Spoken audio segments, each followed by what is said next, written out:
Studio Dhanuha.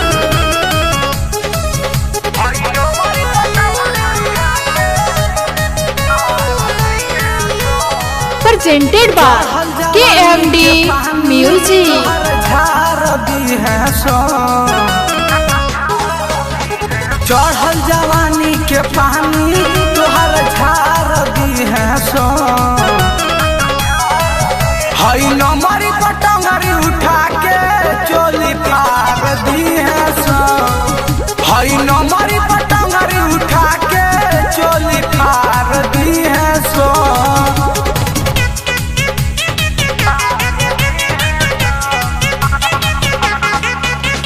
Mix by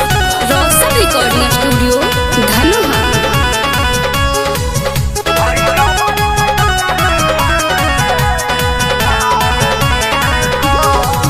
समियाना में चल जाई तोहरा चलते गोली हई रंग बाजे केहू न बोली सुनो ये गोरी ठंडा जइबू हो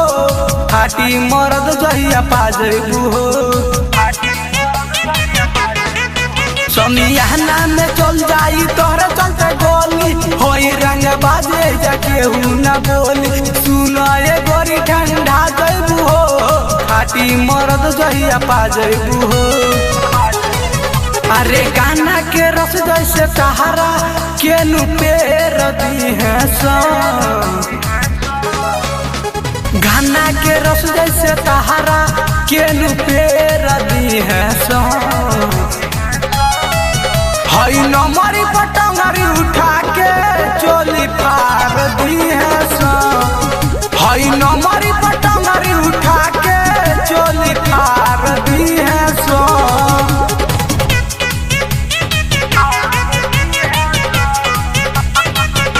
mix by Roshan recording studio Dhanuha.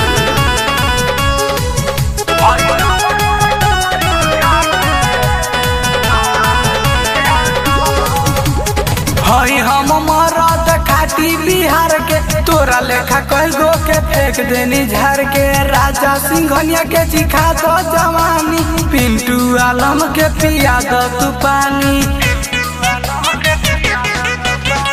हई हम मरद खाटी बिहार के तोरा लेखा कई गो के फेंक देनी झाड़ के राजा सिंघनिया के चिखा दो जवानी पिंटू आलम के पिया दो न पानी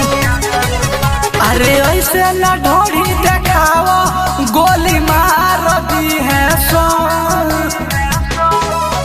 अरे ऐसे न ढोरी देखाओ गोली मार दी है सो हई नंबरी पटंगरी उठा के चोली पार दी है सो हई नंबर